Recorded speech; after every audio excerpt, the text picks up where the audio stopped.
Сегодня в Казани горел склад на улице Короленко. Столб дыма был виден за многие километры. Площадь пожара составила 400 квадратных метров. На складе хранили полиэтилен. Для ликвидации огня привлекли 25 единиц спецтехники.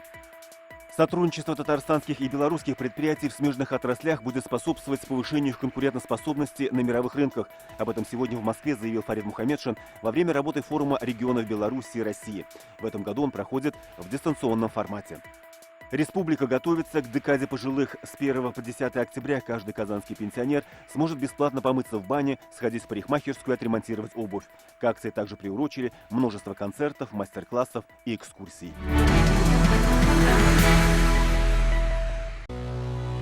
Наша рука помощи вашему бизнесу. Антикризисные предложения. Телефон 843 5 705 100.